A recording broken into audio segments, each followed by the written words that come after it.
Friends, আজকে করব হচ্ছে বাবার জন্য চিড়ের পোলাও। তো দেখতে থাকো।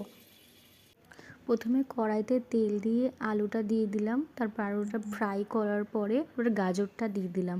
তো দুটো ফ্রাই করে নেওয়ার পরে নুন হলুদ দিয়ে ফ্রাই করলাম। তো তারপর পেঁয়াজটা দিলাম। তো পেঁয়াজটা দেওয়ার পর একটু ফ্রাই করে নিলাম। তো ফ্রাই করে নেওয়ার পরে তারপর ওর মধ্যে একটু ডিম ফ্যাটিয়ে দিয়ে দিলাম।